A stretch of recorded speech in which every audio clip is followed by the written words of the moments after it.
Hey, I'm James from Finney Electrical. And I'm Wayne from A1 Electrical Services. And this is the Top Electricians podcast. So in tonight's episode, we're going to be chatting about fault finding, our favourite tools and stories we've got from site, and generally what we've been up to as of late. So we've got a special guest, JB. There we go. Give us a wave. Hiya. Hello. So he'll be sharing his world of knowledge about fault finding. So we'll all have got trying to show how we fault find. So it should be interesting how each one of us does it. So then, these two guys then, they've had a little mandate down at the Royal Ascot. So come on, guys, spill the beans. What's going on between you two? Well, it's just like a little bromance, really. You know, we met over Instagram, and the cosmos has drawn us closer and closer together, and it was just destiny that we had to meet physically. You said you wouldn't kiss and tell, so I'm a little bit hurt. No, it was good when we met over Instagram. Been chatting for a while. Come to the opportunity to meet up, so we did, and I'm glad we did. It's good speaking to people online. You get a sense of their personality, but in real life, what are they like? And to be honest, I find we're both genuine people. And it was good. We clicked, and we had a good time. Yeah. And it helped that it was all free. So I want to give a shout out to Verso Electrical, because Will, who actually owns Verso Electrical, he actually paid for it all for us. It was like a little thank you for us for promoting his brand and things on Instagram, because it's products that we both use, we both think are really, really good. That's all our fit now, all accessory range, because I do think they're, best out there at the minute. So I just want to shout out to Will and say thank you for that, because he did, he arranged it all, and he footed the bill as well, which was lovely. So is it just I fuse really boards? enjoyed the Peronis. Oh, you enjoyed the Peronis? Nice. Yeah. Is it just fuse boards then, or what was it that they do? Everything, mate. Yeah. They don't really have like a decorative range as such, like the brush steel and all that, but everything else you can think of. They've got a metal clad range, socket switches, lights, fan isolators, spurs, outdoor stuff, pretty much do the full range. So I just fill my lockup with it now, and that's all I use. Nice. I've seen your little lockup. It's like a little smuggler's cave in there when you were tidying it out. You don't want to go in the back, mate. Is that where the bodies are? Is it? Yeah. Imagine in Kansas somewhere. Yeah. So then, what have we all been up to then? I've been up to Either. Go on, Wayne. You go first. Ladies first. Not much very exciting, if I'm honest. I don't know if I mentioned this in the last podcast, but the Welsh regulations have changed due to renting and things. So we've now got our VICRs for all rental properties, and they've all got to be fitted with smoke alarms. So we never had that before, that's basically the majority of my work at the moment, is just EICRs and installing smoke alarms. Nothing, nothing exciting, but it's something that's got to be done, isn't it? So yeah, nothing really. I've been trying to get back on the YouTube train as well. I had a bit of a break. I didn't do any videos for a while, so I'm just, edging my way back into that and trying to get more regular. But other than that, nothing exciting, if I could say. Oh, I did go. Actually, I went to EFIX as well. I went on the EFIX channel, and did the challenge and whatnot. Yeah, smashed it. Might have to talk a bit about that later, Wayne. Yeah. Yeah. No worries about that. Sounds good. How about you then, JB? Well, as you know, I lecture, so I've been lecturing local training centre. I've been doing that 5 days a week, and obviously JB Electrical. So I've got quite a few little projects going, trying to mop up some of them that you start. You just need to do all the little bits and bobs. It's like half an hour here, an hour there, just to tidy it up. So I've been running around doing that. I've got a bit too much on at the moment, so been getting some people in just to give me a hand, trying to push them on. Got a barn conversion started. Got all this I say a log cabin. It's pretty big, like a big shed. So got that down bottom of someone's garden, and then they got another utility shed on that as well. So running down supplies for that. Ongoing works. Got a rewire that's going on. The odd bits and bobs, downlights, believe it or not, baggy sleeving. Got all that going on. So, yeah, it's just a bit too much for me at the moment. So I'm having to kind of share the love, share the load. It's going all right, actually, which is it's a good thing. I don't ever think I'm big-headed in any way about anything that I am or anything I do. So it's quite humbling, really, to know that people want to use me, even though they know that I can't be available all the time. Would you ever consider stopping lecturing and doing it full time? Because to me, that sounds a lot for one person to juggle that's not doing it full time. Rewire, just doing evenings and weekends is hard enough. That's without, like the barn conversion, all the other jobs, that is a lot on your plate. So would you ever consider making the switch? I would, but I've joined lecturing for a reason, right? For a personal reason. So I want to be able to at least say that I've given it my best shot first, and then go to it. So I joined lecturing to essentially help what I deemed to increase the education of people, electricians or electrical apprentices.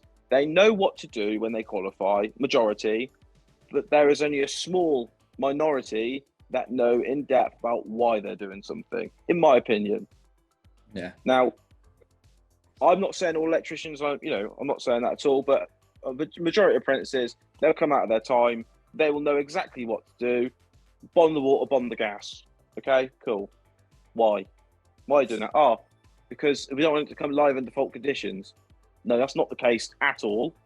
Okay, it's about touch potential and potential difference, etc. They do become live in default conditions,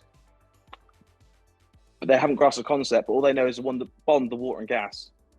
They know where they've got to bond it. They know essentially why, because you have to, but they don't understand the logic, so they can't apply that logic elsewhere. Yeah. So if it's not water, it's not gas. If it's a metallic soil stack sticking out the ground that has nerve potential, if it's just some rusty old pipe sticking out the ground that's in the equipotential zone, they can't apply that same theoretical logic to it because they don't know the fundamentals.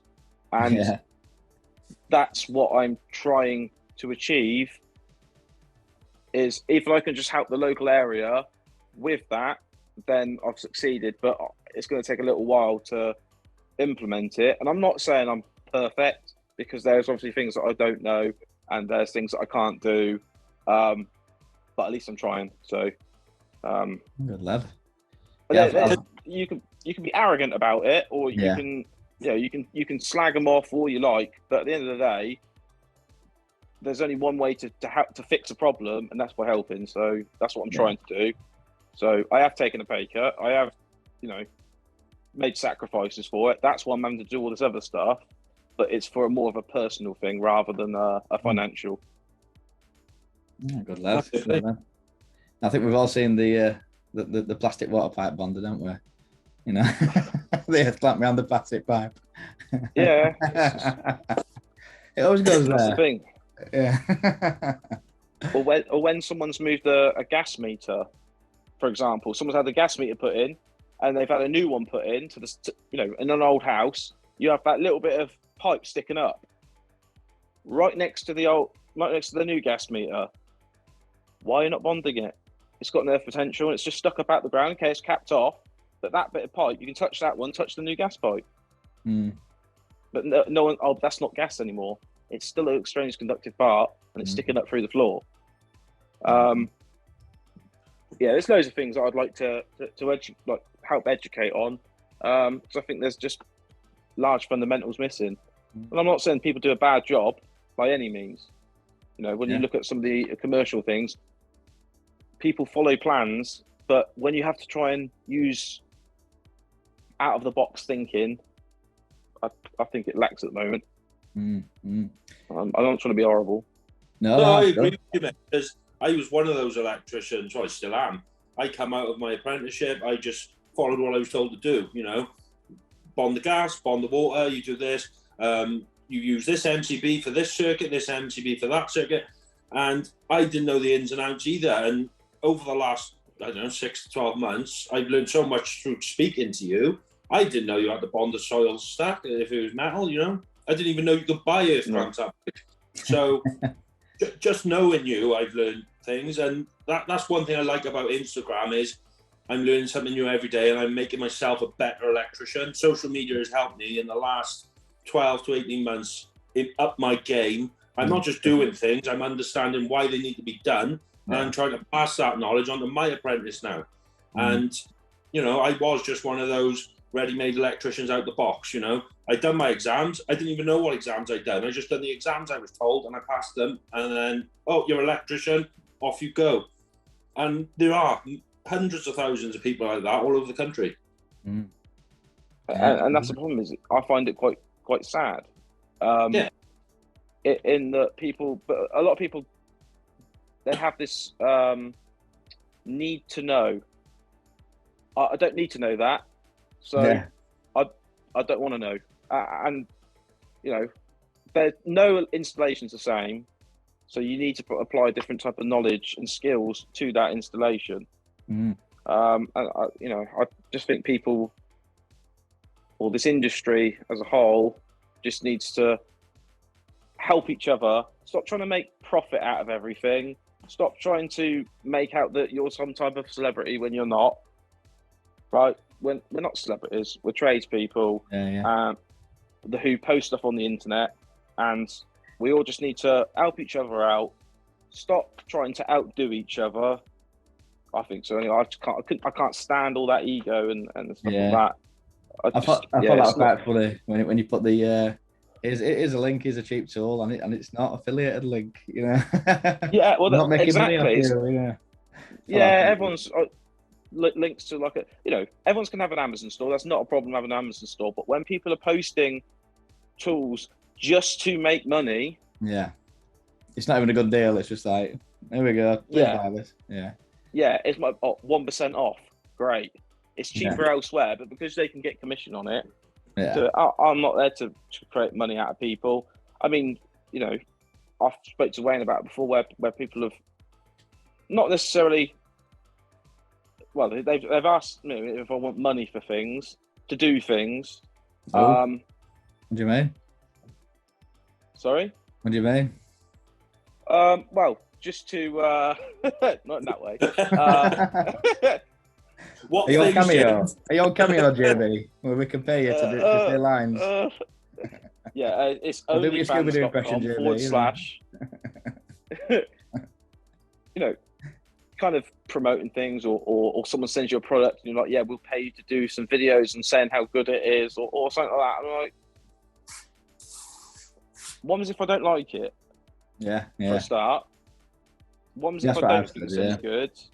And then once you've said it's good, and those videos have come out, you are stuck with you saying it's good, and they've paid you for that, and you've endorsed the product for money, and that's just not me, to be honest with you. If I think something's good, I'll say it's good. If I think it's mediocre, I'll say it's mediocre. And if I think something's rubbish, I will say something's rubbish, and then get requested to take it down. That's happened. I said so. Yeah, I got bombarded to take something down. It was some wipes. Oh right, These are big wipes. I bought big wipes, and then got these other things, and then I was like, these are horrendous. In so many different types of words, and it's obviously sent me multiple things to take it down. I was like, that's fine. I left it on there for a little bit longer so at least people could watch it and give my honest review. Then I took it down. At the end of the day, if you send a product and you want someone's opinion on it, then you want their opinion. If you're going to send me a product for me to say how good something is, then you're not asking for my opinion. So don't bother asking for my opinion if you don't like it. I had that with CK, so I like that they said, "Oh, we've got some bits.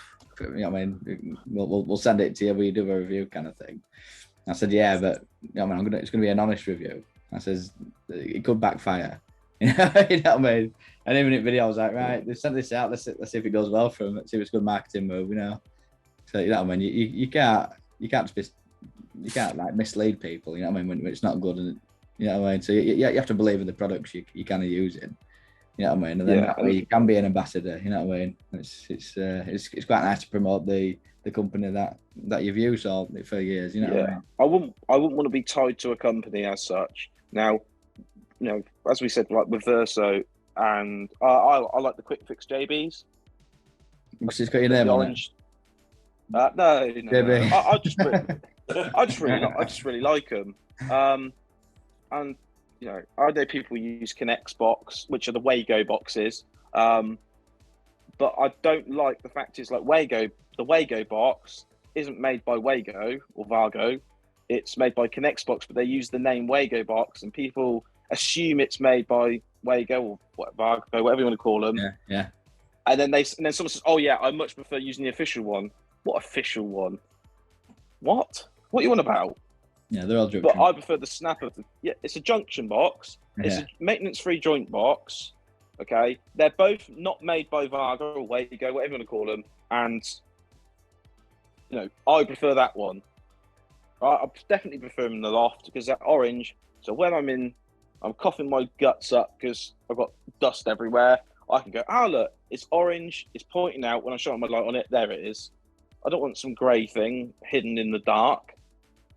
That's why I prefer them. And they clip nicer. So someone mentioned that. I done a video the other day about the Quick Fix JB, and I never thought about the colour, but they mentioned that. They said they really like the colour for that reason. You go up in a loft and you can easily identify it. I never even thought of that. And I said, do you know what? Really good idea. Yeah, I never even thought of that. Yeah, I haven't. I've got a few in my loft now because I've obviously been doing some adaptations in my house. That's what I use them for. You can just see them. I've mounted them on the joist. They're orange. You can see exactly where they are.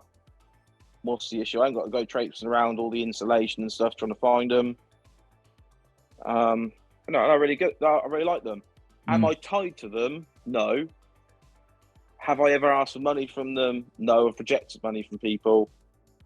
But the guy who owns Quick Fix was nice enough to send me an air tag. Hello. I don't know if you can see it. On there's Boba Fett. Yeah, JB air tag, I like it. Yeah, from Dubai, which was really nice of him. Never asked for it. He just said, "No, thank you very much for believing in my product." Which, at the end of the day, if he made a crap product, I wouldn't use it. Yeah. I'm only saying how it is, and the same with Verso. If I didn't like it, I wouldn't use it, and I wouldn't say it was good. Right? I for one have never used their circuit protection for my own stuff. Do we now use it at a college? Yes, we do. At the training centre, because we've got a good deal with them to get a lot of products quite cheap, and they're durable. Like you can see, they're durable. They're well made. So that's why we've gone for them at the training centre. What else can I ask for? You can't go wrong, really, can you? Not really. Yeah, check this one out then. So this is what I ended up coming up against. I don't know if you can see this. A little dodgy, a little pin hanging out. I don't know. Yeah, it was a customer where they basically plugged two appliances into extension lead and plugged it in. You know what I mean? It's been running for quite a while. He said he could smell fish. He thought it was the cooking in the kitchen. Thought something were off. So I had that to deal with. Flipping coming up this week. What else do we have? Little shower pull cord with the earth missing. They're doing a bit of testing. So EICR tests. Doing end to end. Not end to end. Hour and R2. And no earth consuming showers. That isn't good, is it? Little old lady getting showers every day, and with no earth to it. So I thought, right, we better fix that one. So I had that up online a bit ago. Yeah, that's what I've been up to.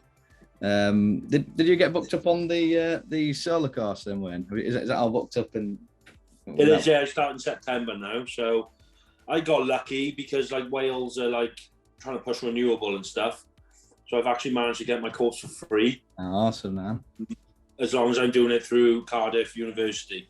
Yeah. So correct me if I'm wrong. I don't know the name. Is James, is it the BPEC, is it, or B whatever it is? Yeah, BPEC. Yeah, they're a accreditation provider. Yeah. So it's that one. I don't know anything, but So do you get a hat and gown at the end of it? hopefully, yeah. I've got the hat. But yeah, so mine doesn't start till September, but I got it for free, so it was worth the wait, really. Is that open just for residents of Wales then, is it? Or is that for... I'm not sure, mate, if I'm honest, but I just applied, and obviously my nationality is Welsh, but I got it, so I don't know. It comes under a personal learning account or something, so if you do it through that, you can get it for free. Yeah, because I mean, I'd like to look at solar. Obviously, I did a maintenance one years ago, like when it first came out on a BPEC. Yeah. Have I used it? No. Yeah. I've tested solar. That's about it. Yeah. And I've not I haven't done it for myself. I've been doing it for I've done it for another company, but it's something that obviously is growing. It's going for that second wind, doesn't it? Yeah, this is like second coming now. Because I remember fitting solar for a company. Like I've been self-employed 10 years now, and the company I did my apprenticeship with, we was fitting solar then. You know, when they had the good incentives, they was tied in for 25 years and whatnot. Yeah. And we probably done 30, 40 installs then. But then the grants died off, and it faded away. Well, now, especially with the battery storage, it's coming back again, isn't it? Yeah, yeah. But they do a lot of courses for this personal learning, but they do EV charging as well, which I've already done. But one I'm thinking of doing is EPC. Yeah, you know, for the energy of the houses. I might do that, and then it's something I can offer alongside EICRs as well. So EPC certificates. Do you know who you remind me of, Wayne? What's that? Kimmy Sparks. That's what she does. Yeah, she does that. Yeah, she's done the EPC. Yeah, that's what she does. She does a lot of EPC work now. She wanted to offer it along with EICRs and testing and it's a good idea, mate. And maintenance. They're like £100 in there or something, I think. Is that? You know, for one of those. Yeah. And of course, it's free. Why wouldn't I do it? You know, I advertise and say do them. I've been asked if I've do them many a times, and I've always said no. So just as well, it's something to have in your bag, isn't it? Who asked for them? Is there some requirement or what? If you're selling a house or renting a house, they've all got to have one now. Oh, What's really? the standard for? Energy performance certificate, is it? Yeah. So, you know, basically everyone's got to have one anyway if you're going to sell or rent. So I've had a few people, like even my sister, she was buying a house, and the person she was buying it off said, "Oh, your brother's an electrician. Does he do EPCs?" And I was like, "No, I don't, unfortunately." So, you know, there is a market out there. Yeah. It's just advertising it, isn't it? No, I like it. So let's move on to the tool of the week then. So I've got a kit sent out from CK, so I'll show you that in a bit. Let's move on to, how about you, Wayne, then? I'll tell them about your tool of the week. I haven't bought a lot, if I'm honest. The recent ones I got a ratchet cutter, which I use in for SWA. Probably my favourite tool I bought is the Nipex Bix cutter. Have you seen that? It's like a pipe cutter. Yeah, it's like a pipe cutter, a circular pipe cutter, but it actually closes as well, so you can get the smaller pipes and things, and it does a really nice clean cut. So I've been doing a fair bit of conduit lately. It's been really handy for that. So yeah, probably that's my favourite tool I bought recently, the Nipex Bix cutter. I like it. How about you, JB? I recently bought these kind of little thumb stubby screwdrivers, if you like. Come in like a pack of 6. They were on Amazon. They were like £3, I think, for a set of 3. They went up to like £9, but they're good. They're not ratchet, but they're just good for like where. No, of course they're not. But you know when you're trying to get like the trunking in, like trying to do scrub screws on trunking or something like that, and the stubby screwdriver is still a bit too long. Yeah, you get that, and it's just they're little thumb ones. I thought that'd be handy. I like them. They're probably my best tool that I bought recently. The other best tool is probably Wayne. Biggest tool I know anyway. Biggest tool of them all. Yeah, I like it. That's still a week then. So when and JB's been to eFix then, so I'd love to hear about that. In fact, I'll leave you two to talk about that. I'll get my apprentice kit that I got sent out of it too. So you chat about eFix then to these lovely people. Well, we've done different visits. We were supposed to go down together. I was supposed to have gone with JB and Rick, the UK Spark, who was on the last episode. But I pulled out last minute, let the boys down, as I always do. So yeah, they went down on their own, and I went last week or the week? No, I don't know. A couple of weeks back anyway, I went on my own then. No, I didn't. I went with Will from first show. I'm lying. And had to go at the old challenge wall. But I can't tell you my time. How did you do on the challenge wall, JP? Very well. I did all right, to be fair. I was really annoyed with myself when I done it. As I was doing it, I was making silly mistakes, and I reckon I probably could have beaten my score by the time by like 20 seconds. I know exactly where I mucked up, and I knew it when I was doing it. And the problem is, because I was with someone, and I know exactly when I mucked up because I can hear him talking about he's going to do it. They're going to do what? And that's when I lost concentration. Yeah. I was like, what? And then, I messed up. And, that was annoying. But so I come fourth in the end, which nice. isn't bad for a tutor, is it, really? Did you set it all up then? In college, did you set all the stall up and then practice every day? No, I would have. No, obviously I know people who have done that and practice and stuff like that, but I just thought, what's the point? At the end of the day, I'm either quick or not. Speed isn't everything, is it? Turns out you are. Well, it bodes well for me that speed impresses people. So that's great. So, I'm glad I did it that quick. I'm annoyed myself that I know I can do it quicker, but at the end of the day, does it really matter? Not really. I think everyone's the same with that, though, isn't they? I could have done quicker. I probably only would have knocked 5-10 seconds off, but yeah, it is annoying once you've done it and you think, shit, I could have. Yeah. But my last run was so much better than my first two. I was just happy with it because I couldn't get the cable up the conduit. So my first time it's cut short, isn't it? What's that? It's because it's cut short. Yeah. My first time was like 7 minutes. I was like, oh my god, I suck at this. Oh, do you get a few goes, dear? You get 3 goes, you get 3. Time, yeah. My second go, I couldn't get it up there again, but I did manage to get 4.5. And I can't tell you my last time yet because it hasn't been released, but I did do better than 4.5. Nice. But yeah. I got it up in the first go then. It's not the first time I said that either. And it was, I elated.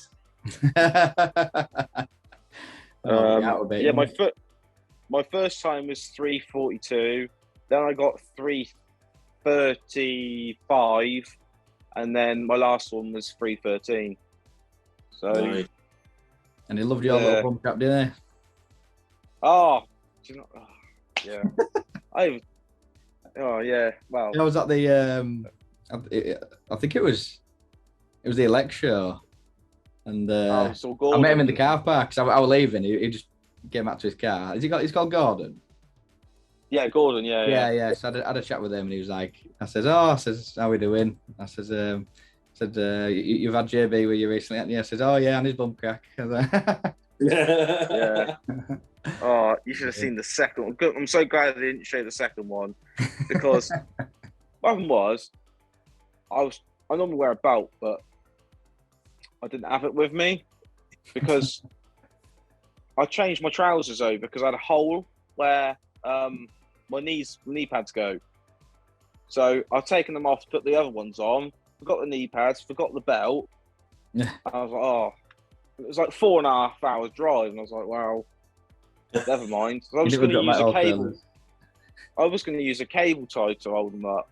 I thought, I'll be fine. So I tucked the shirt in. Literally second attempt, I was like halfway down. I was like, I can feel them going down. This is not good. So yeah, wasn't my best moment. No, I liked it. I like to see you on the Fix channel. Can't wait for Wayne's. That'll be a good one. Yeah, they're good. They're a good bunch of lads, though. They're really nice guys, I will say that, good. and made you feel welcome. And it was just a really good day, all in all.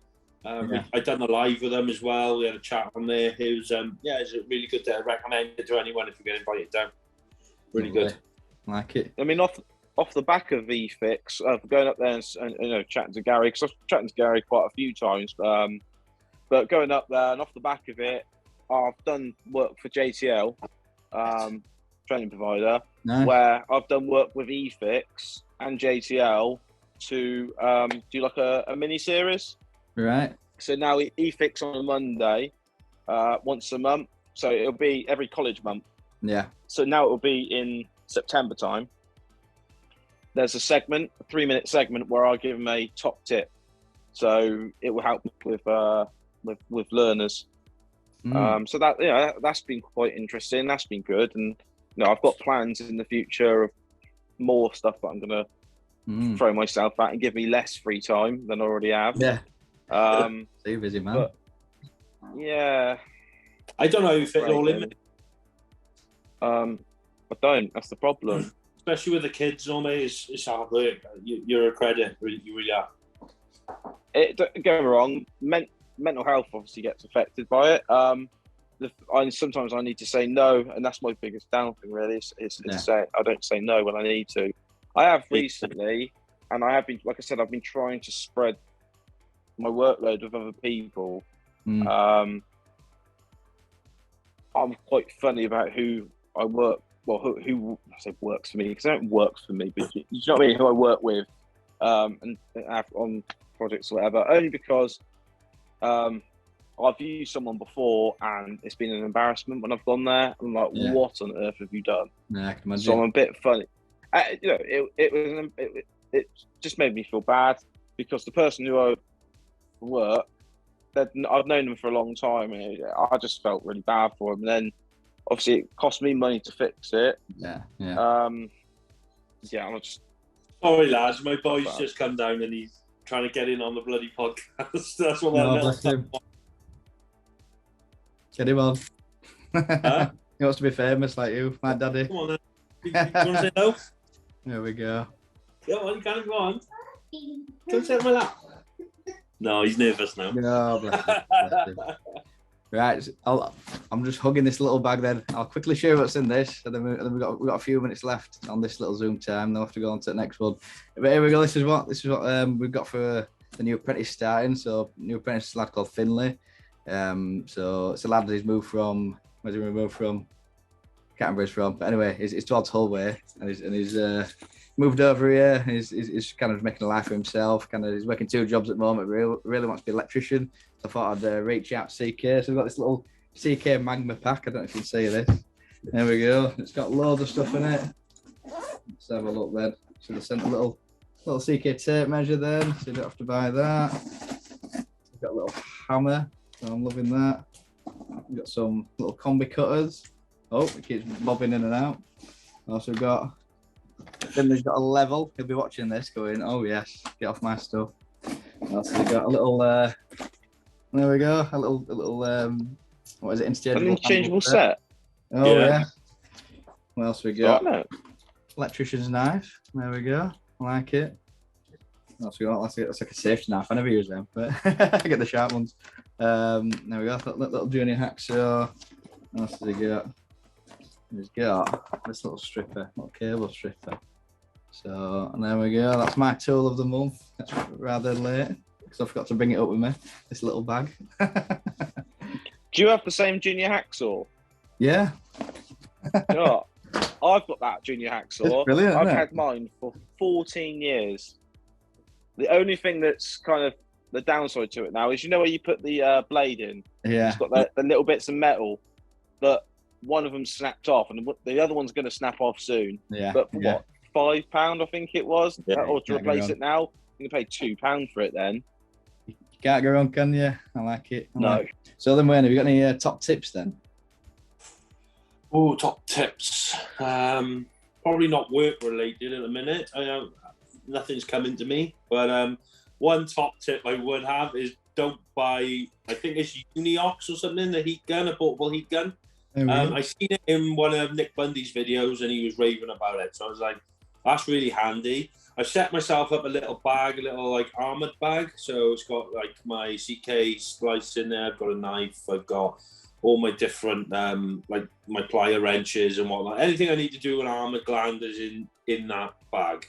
So I popped that in there with some heat shrink as well because it's so portable, really handy. I don't know if anyone watched it, but my first try of it, I did it on a YouTube video and I literally I cut into it with the SpongeBob thing 2 hours later because it's super slow. Oh, no. So that was the first downside of it. I used it on another job. It was exactly the same. And that photo is taken on the third job purely because I got it out and the battery was flat. So I used it twice. The battery was flat. It takes forever to charge and the ends keep falling off it. So don't buy one. I've thrown it in it. Well, there it is. I chucked it in a trench and buried it.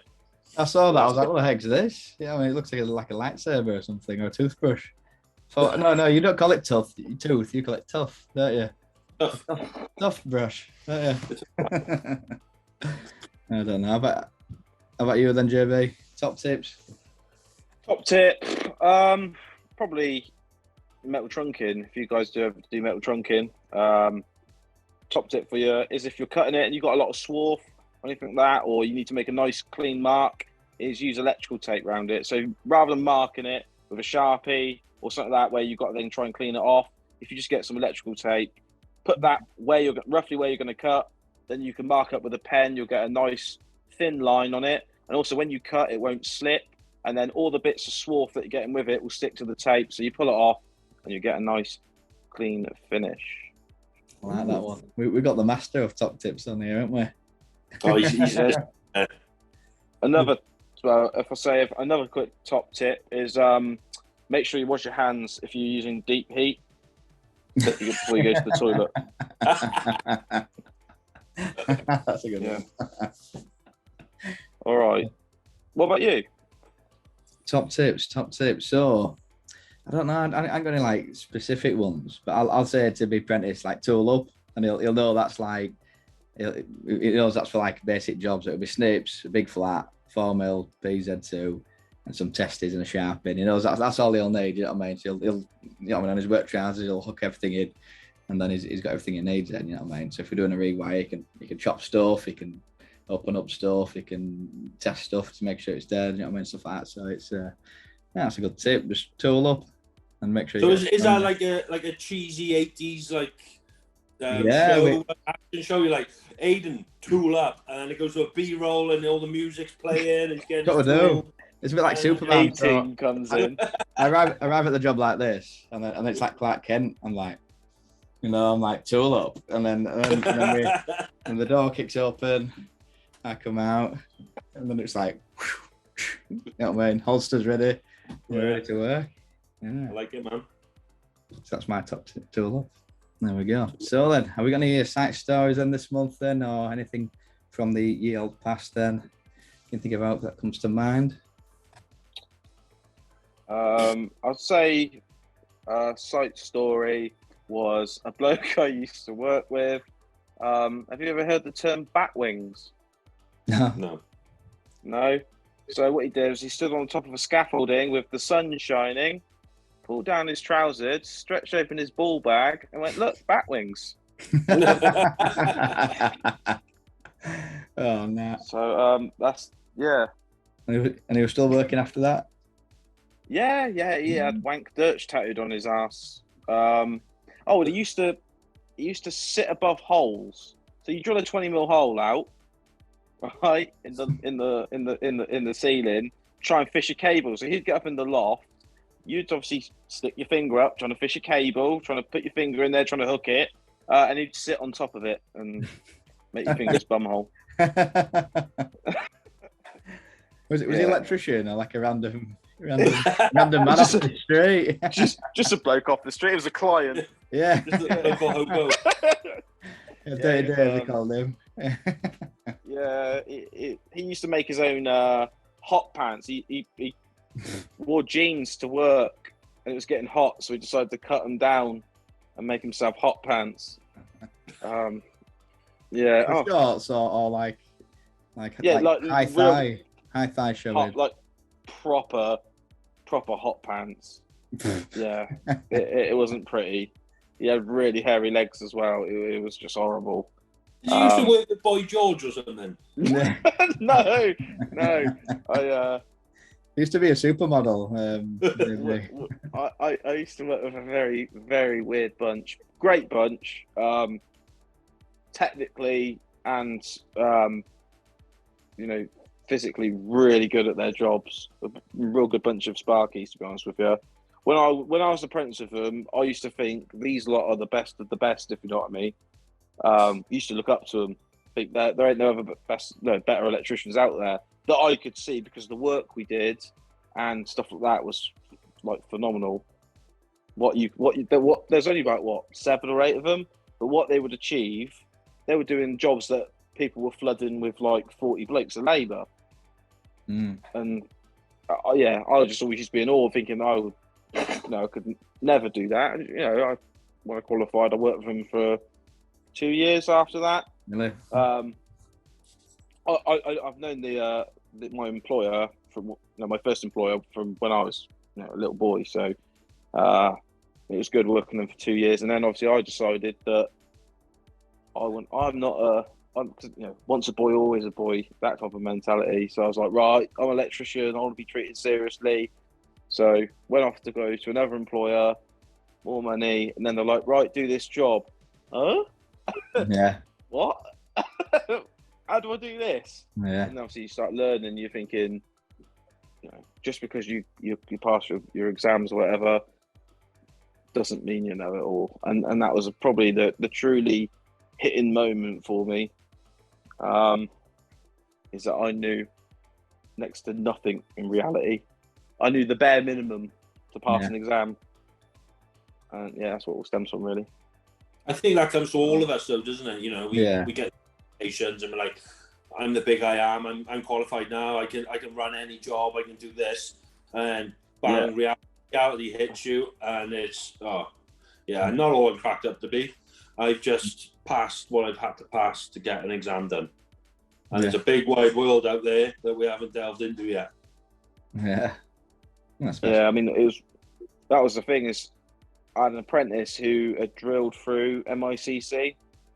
Ooh. Nice. And that's when I knew my apprenticeship was pretty good with what I'd done, because I'm 31, right? Now, in terms of my age, MICC is still around, but no one really installs it.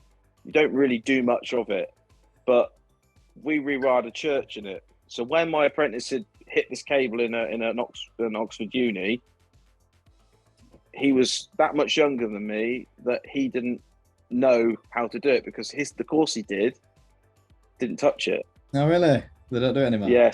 So no, well, some do, some don't. There's ways to assess you, so you can have a practical or theoretical. So at the time, I don't know if they do now, I can't comment on it, but City and Guilds didn't do MICC practical. They would only do theoretical on it to show your understanding and connection of conductors, whereas EAL, they do practical for all of it. So you do an MICC assessment. So they have a little bit of understanding, but I had done MICC at college and I knew exactly how to do it. And because I'd rewired a church in it as well, because I'd already learnt at college, when it come to this apprentice taking out a mineral that was essentially buried, and so I had to chop all the brick back, get all the plaster back, get to it, and then remake the end off, make the other end off, and link it in between, because it was a long run. And they wanted it all in MICC, so it'd have been a very expensive repair had it been anyone else. So I'm pretty glad for that. That's just the difference, though, isn't it? In terms of all these qualifications, there's stuff coming out, accreditations, and they don't mean anything. It's all written in the same syllabus anyway. Yeah, but going back to that, like MICC cable scares the shit out of me because I only ever touched it on my AM2 and I've never touched it since. So I would be like learning all over again. Do you know what I mean? You're talking 12 years ago now. It's just something that's, like you said, it's not used anymore, really, is it? And if I did come across that where I damaged it, I'd be, what the fuck do I do? I haven't even got the tools to pop it properly. Do you know what I mean? It's not a specialist in it, yeah. No, it's a bit like central heating, though. Same with central heating, really. I mean, I know central heating's not the same in regards to it's not really used anymore, but it's one of those things that a lot of people can't do. No. But it's not technically difficult, neither is MICC. No. It's not technically difficult. It's something you just need to know the processes and learn. And once you've got that understanding, it's just the same as anything else. Yeah, it took me a while, but I was lucky in the respect of when I went self-employed, I got in with a builder. His brother's a plumber, and he used to do all his own central heating wiring. And I'd wire up a heating system and something wouldn't be working. And he would come along with me and he'd be like, this. No. And he kind of taught me along the way. So now I'm pretty confident I can wire up any sort of central heating system. But it did take me a while to get there because I'm qualified, I can do anything. Stick me in front of an S plan or a Y plan, and I'm like this, oh shit, where do all these wires go? What's these zone valves? But now I'm kind of confident with it all. Yeah, you never get taught in college, do you? I was just about to say, they don't teach you it in college. No. So this is the thing, because we don't do a practical in it. Now, working with a couple of the other tutors at JCO in Oxford, we've all come together and built a rig with motorised valves, so you can see it all, wired it all up, so you can see how it all works. And then we're going through all the wiring diagrams. Because there is no practical element of it, it's a rig that they can... I mean, I've done it on my video. You can see that Honeywell rig with all the Honeywell bits. It was a Honeywell plate. We've put all the like the thermostats, etc., on it and left it all long. So if apprentices want to play around with it, they can. And that's an that's an S plan, a 2-zone one, that they can play around with, and it's something there. Like I literally have done heating systems today, but you've got S and Y plan. As part of it, I've delved deeper into it to do combi boilers.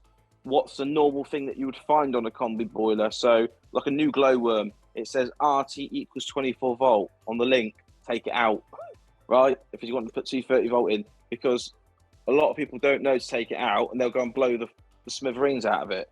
Yeah, you buy that. You've got combi boilers with an internal program. You've got the external programmer. Because you don't have all the same valves, they're like, well, how do you wire it? How do you wire nests and hives? So I've just kind of gone into the wiring diagrams, but shown them the principles of the series of switches. Yeah. And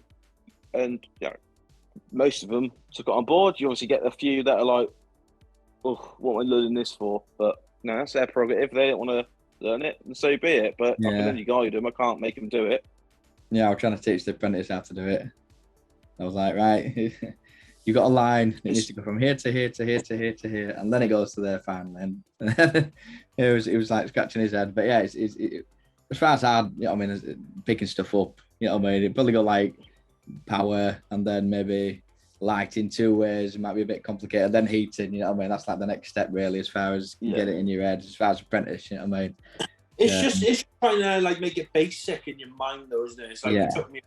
I kind of thought of it as water, and it's just a series of switches. So you've got your feed, then you go to your clock, then you go to your start, and then from start to your zone valve or whatnot, you know. And then if it's water, you've got your cylinder start, you know. It's just, and you just make, like you said, you just line the line and you just connect in the dots, and each part is another sequence to allow that boiler to fire. Yeah.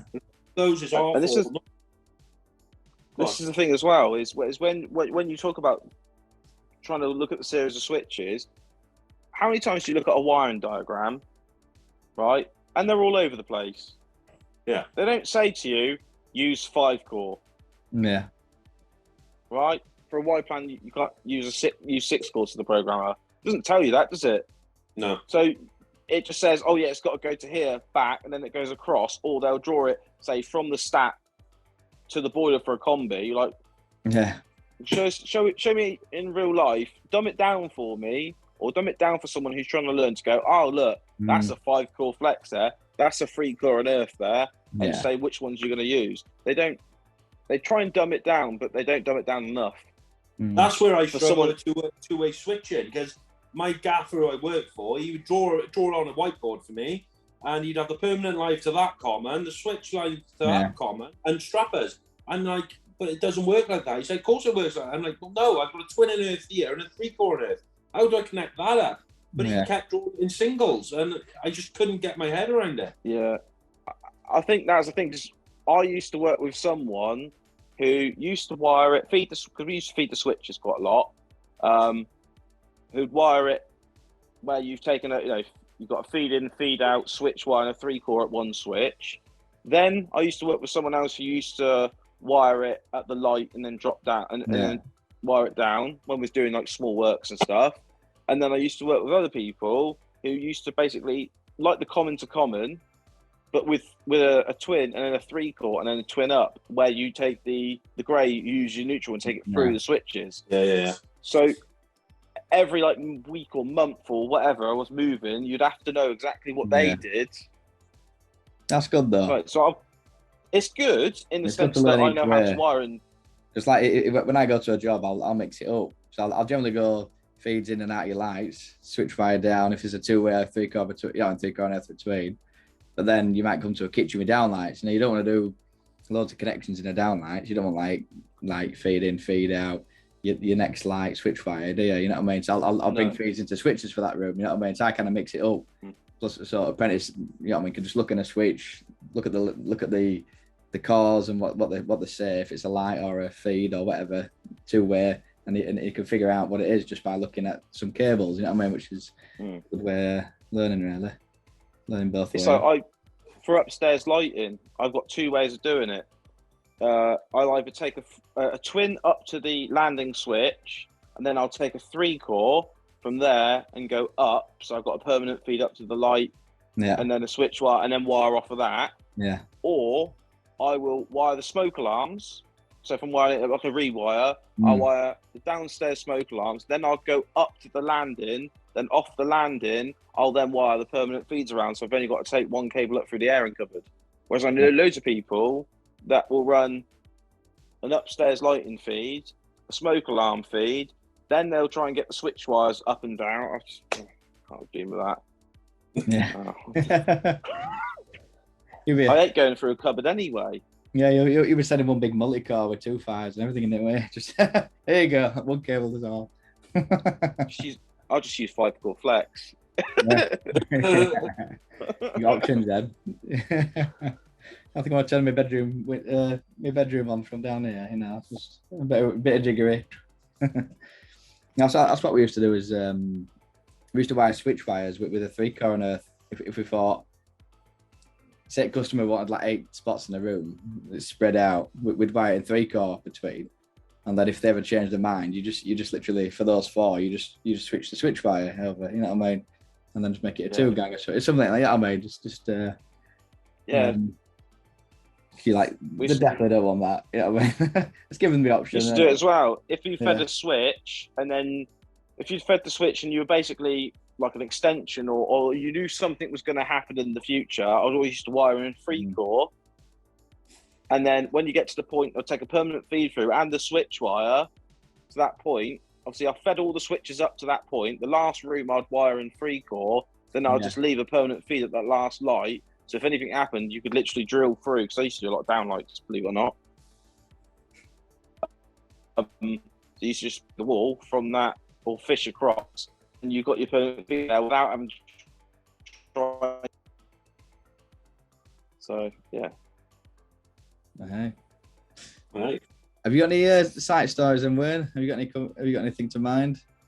Oh, not off the top of my head, mate. If I'm honest, Go on, bit rubbish this week. I'll go then. So on the lines of fault finding, then. So my old boss, he was like a legend when it comes to fault finding. So he'd basically embody the fault. You know, he'd like come to a job. First thing you'll do, kid, is sniff it out, is it? Smell for burning, yeah. When you walk around smelling, you know, we're trying to sniff for burning. Then you go to the fuse board, have a sniff around, you know, see if you can smell out, you know. He had like a sixth sense. It was really weird. So, like, we got to one job and he had a circuit banging out, like a short circuit. And he just came in and he just pointed at the carpet. He went, I bet there's a hatch under there. I was like, all right. So we whipped it off and then there were a hatch. We couldn't believe it. And then lifted it back, opened it up, and then there were like a little wet junction box sat in water. It was unbelievable, you know. He probably installed that hatch 20 years Yeah, prior. exactly. Yeah, probably. Yeah. No, I thought it was quite amazing as an apprentice. You know what I mean? Not knowing how to do it properly now. You know what I mean? Just so when obviously, like you said, you install stuff and you don't really know how when you're apprentice. You don't understand it fully, do you? And then when things go wrong, you're like, it's magic. You know, when you don't know, you don't realize why. You know what I mean? Why some things, you know what I mean, or the best way to find it, or you know what I mean. So I thought that was quite a funny story. Legend of a boss, or he'd go to like, I don't know, a big commercial building and the lights are banging out, and it'd be one of the fittings where balusters overheated and started going gooey.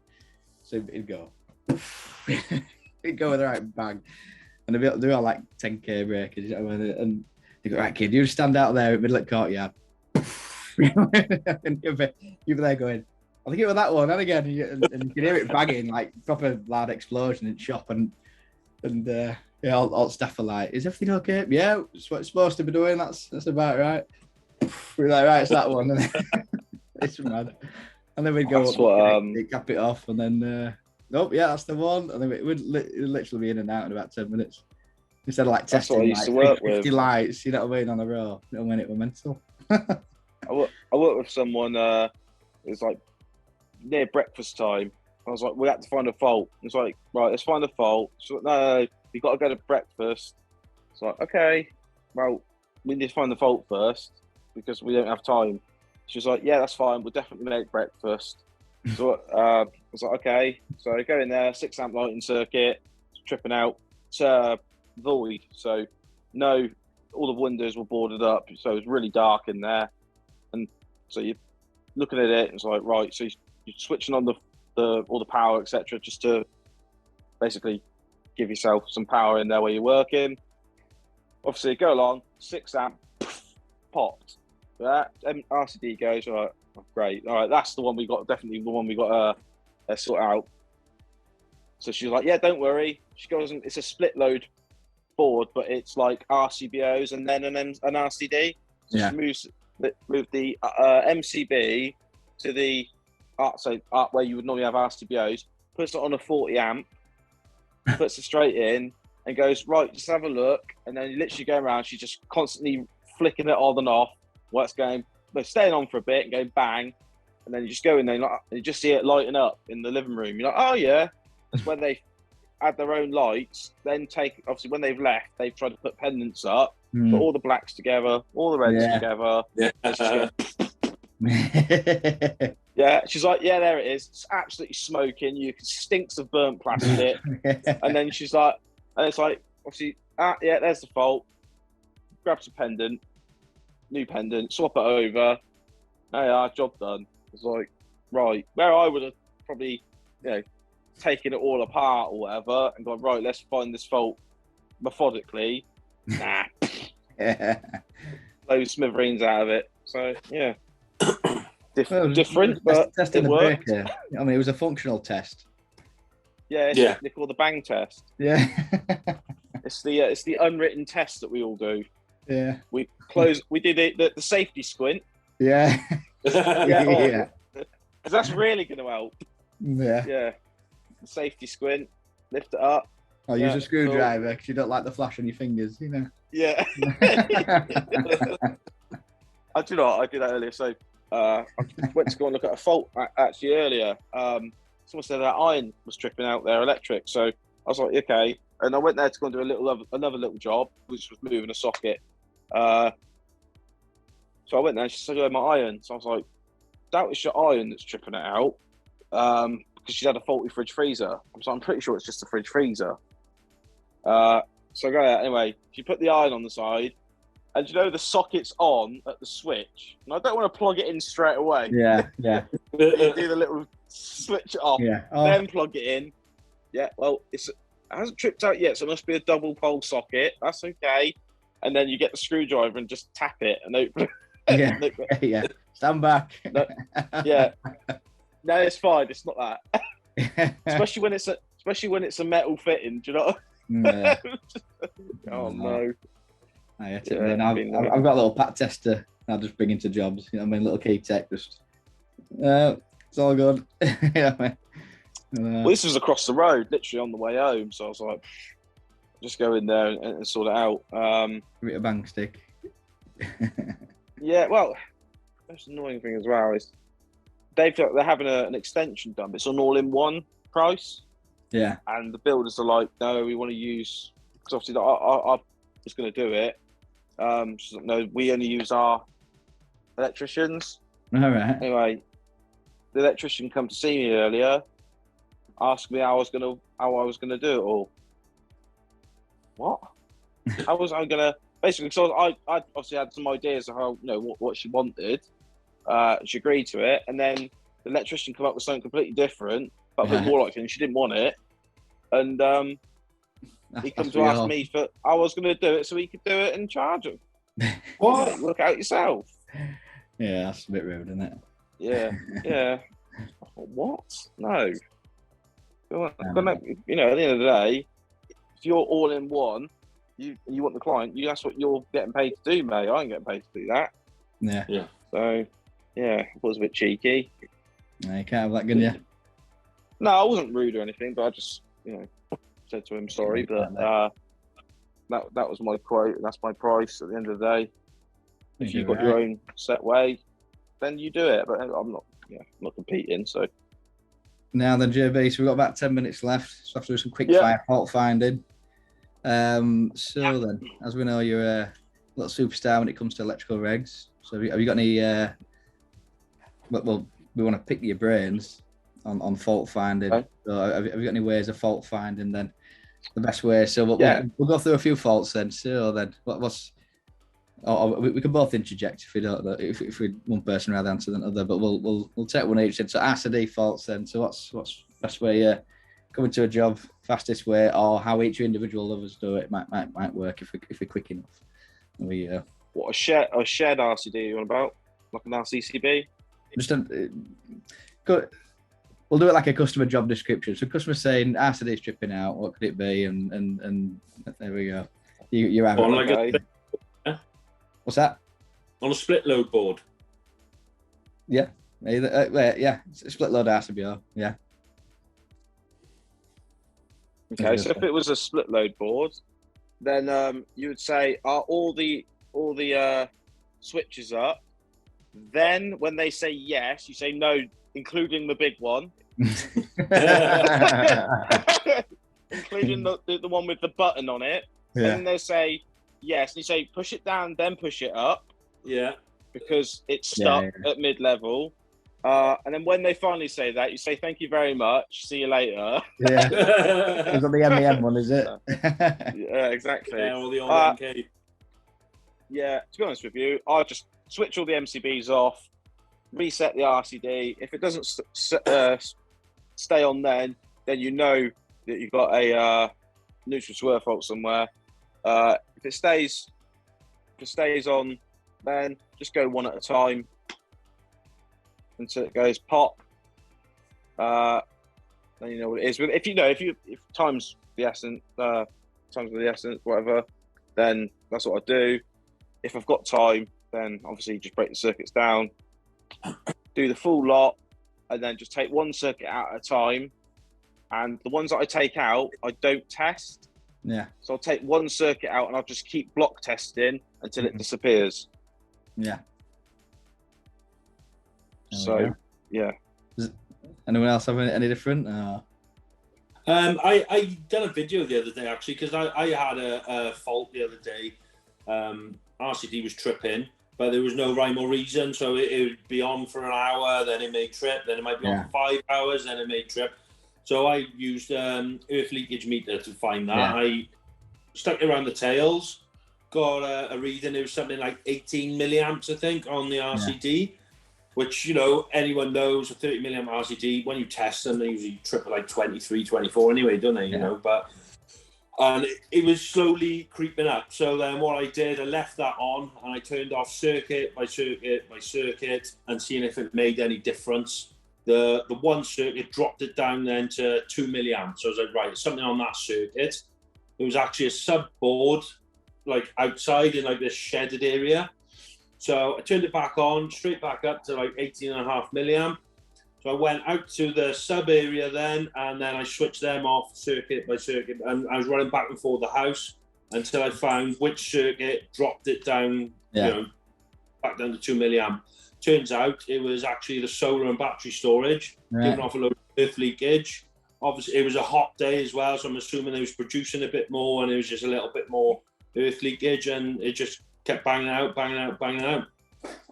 Because a lot of DC stuff is built like that, isn't it? They do have an earth leakage to protect stop them like burning out or whatever they do. So they do have, hence why you should have like type A RCDs and stuff now, because an AC couldn't cope with the saturation, because all the DC components do have a lot of earth leakage. But that's why I found that one anyway, with a clamp meter on the, you know, an earth leakage clamp meter around the tails.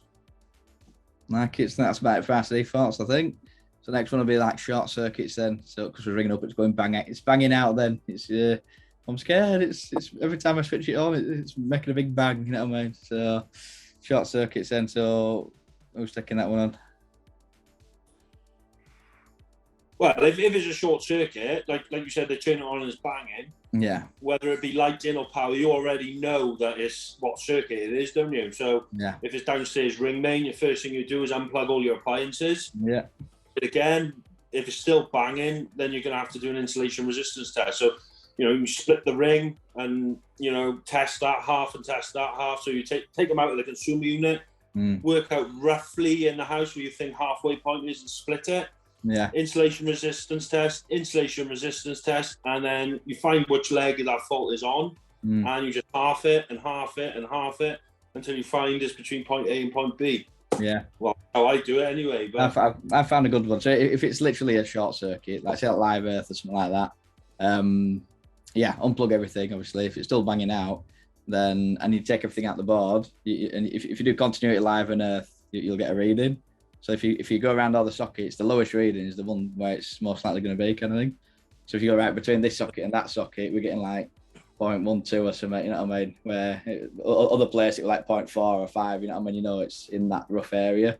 So then I'd look into them sockets, split it there. You know what I mean? I had that where it was like the cable from one socket to the other were gone. So all I'd do is just way go those and then just test from there back to the board, it were fine. There back to the board, it were fine. And the bit between, you had a bad one. So I'll split it and I'll even go, right, they're the bad ones. I'll bring them to the floor. So they're the devil ones. We don't want those. And the good ones at the top, just so I know which ones are good and bad, you know what I mean? Yeah. Did you have a good way of doing it, JB? You mentioned earlier. To be honest, that was the one I mentioned was about splitting if you've got no CPC, haven't you? No live. That one then. So if you've got no ring continuity, whether it be live, neutral, or CPC, you can either do the R1, R2 methods and try and break it down, or take one leg of the ring out and then just go with a Martindale or a socket tester and just go around, plugging it in until you find out, you got all connected up fine, until you get to the point where they suddenly go dead. Switch them across, keep going along again until you find it goes dead, and it will move in between those two sockets. So especially when it's occupied, you can't start taking loads of stuff apart. You've got wardrobes and stuff. You've got to be able just to squeeze your hand in there just to get in there or whatever. It's just very quick method to do it.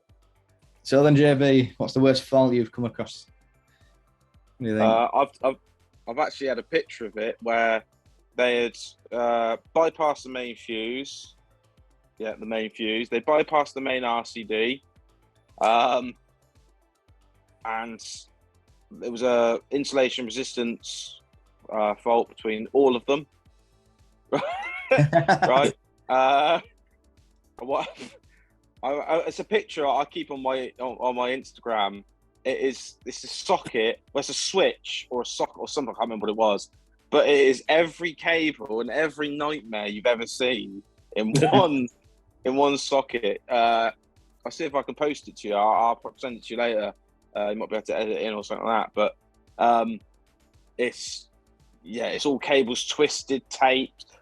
There's 0.75 flexes just randomly connected into it with a bit of 2.5.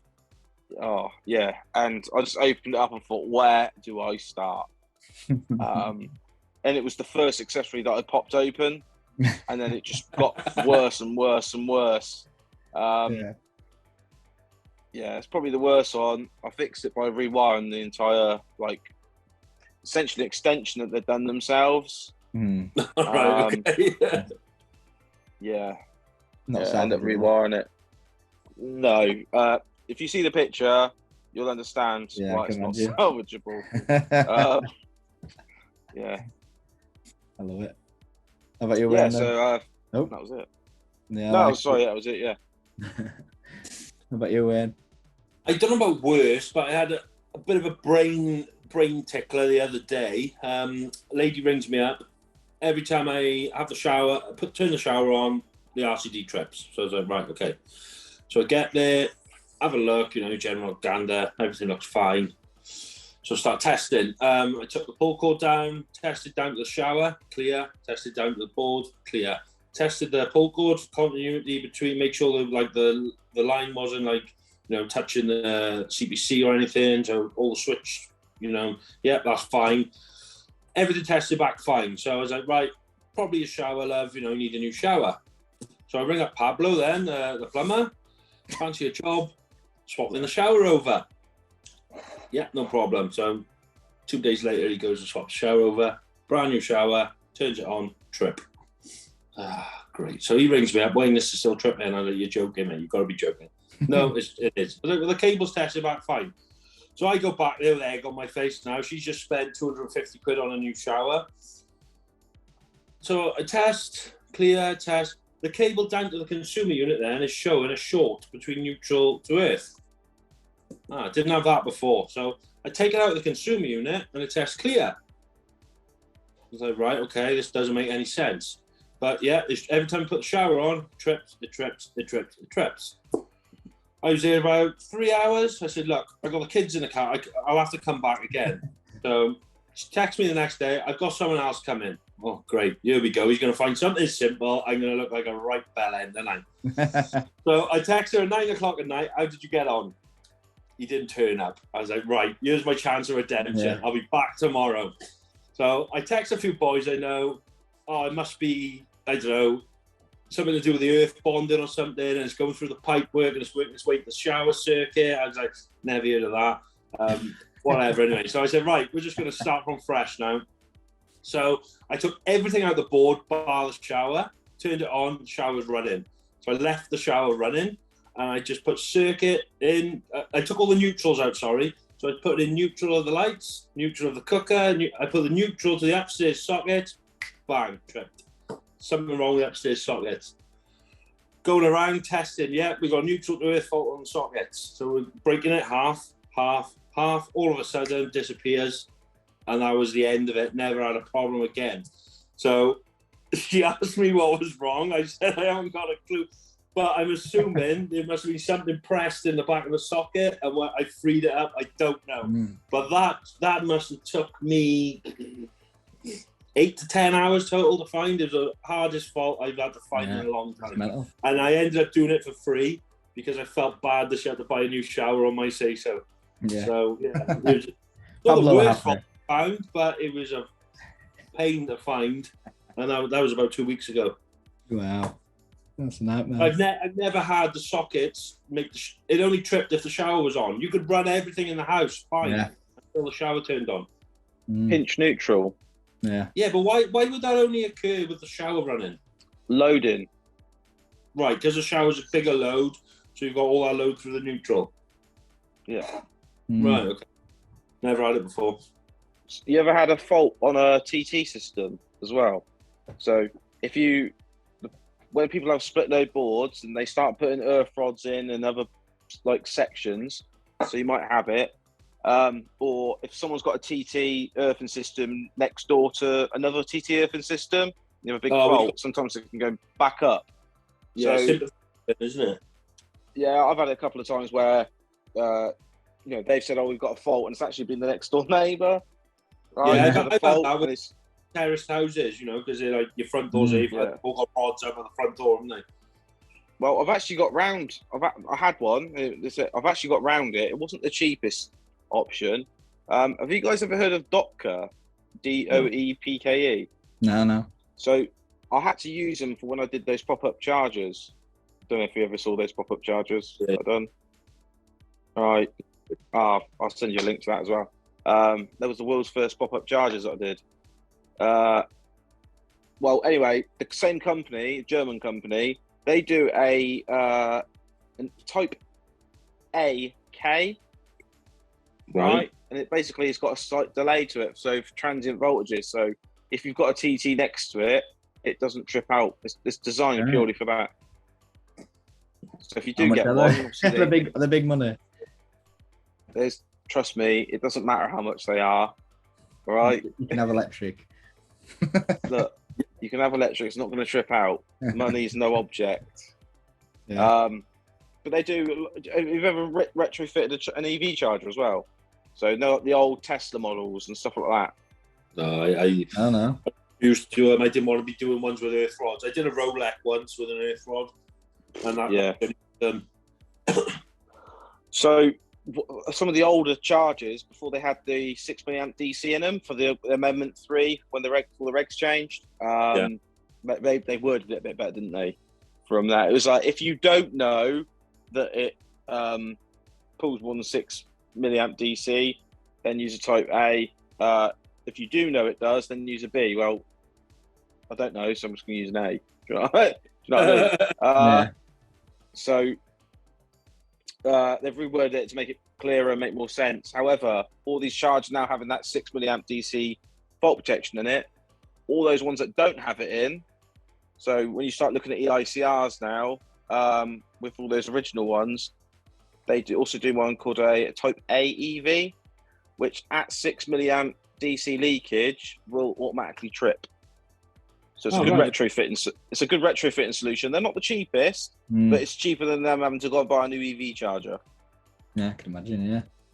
So it's a quick, straight swap in little boards rather than them under bygone spend 700 quid on a charger that they've already spent 500 quid on.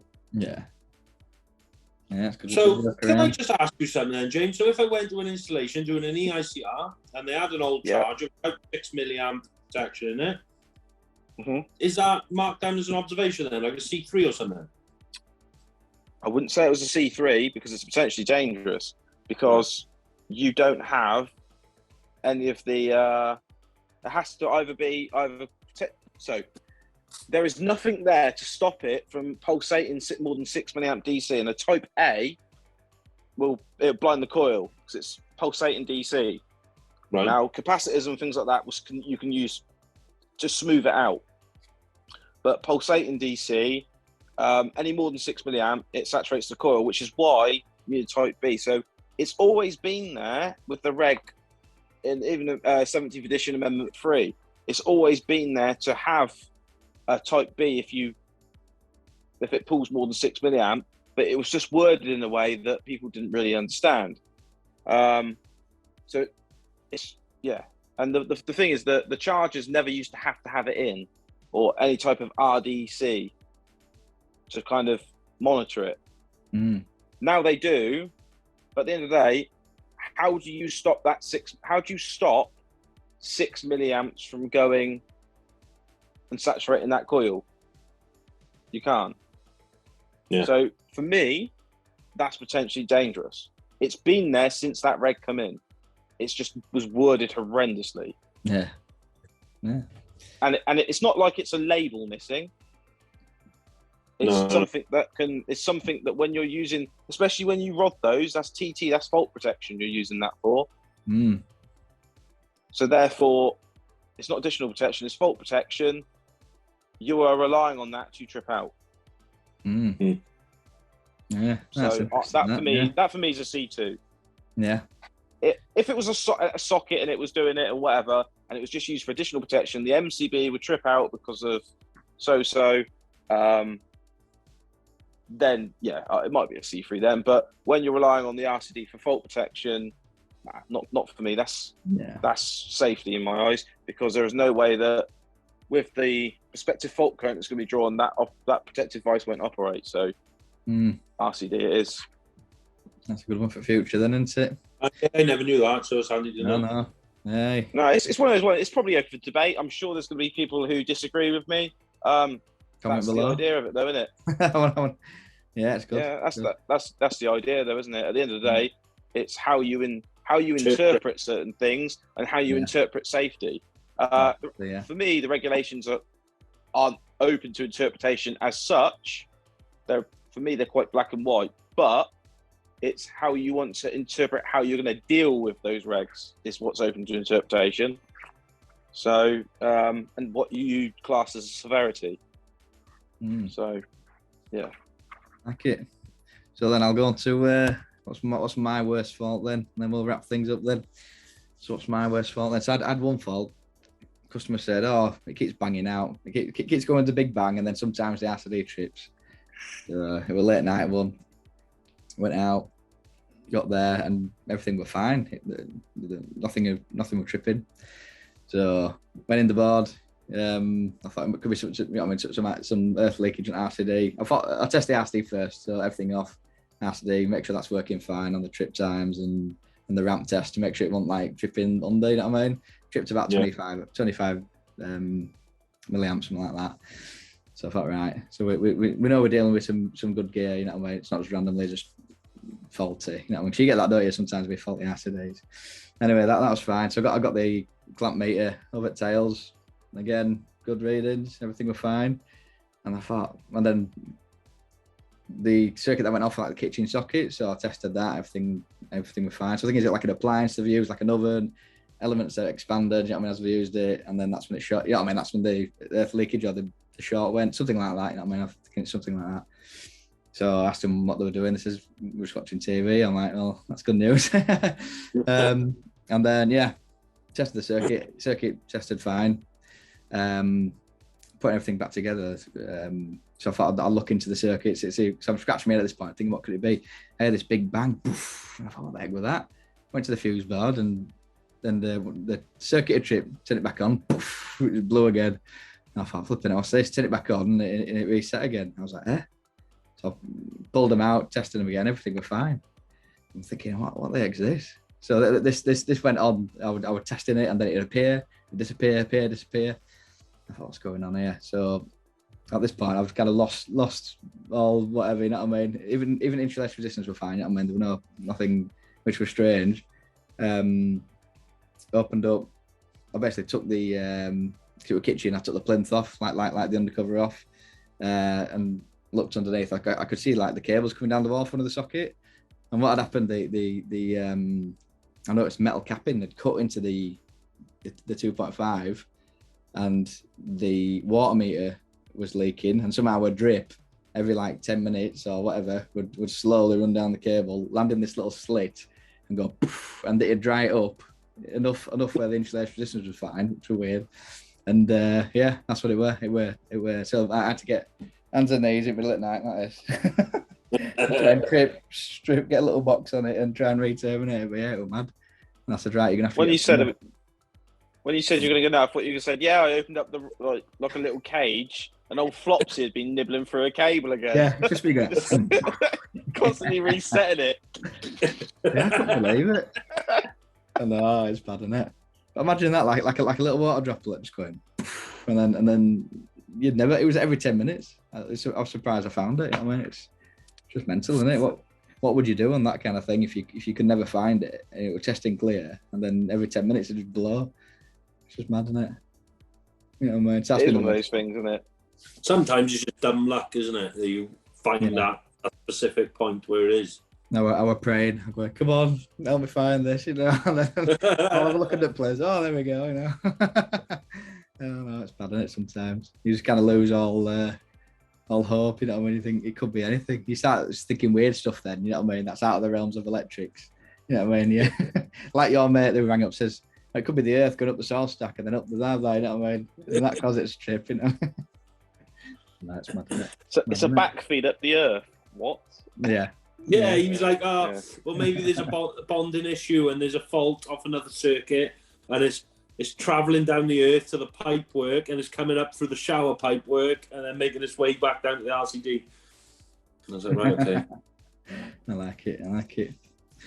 Right then, so that's all we've got for this episode of the Top Electricians podcast. So we want to hear from you for any things you want us to talk about. So put it in the comments below. And thank you, JP, for coming on.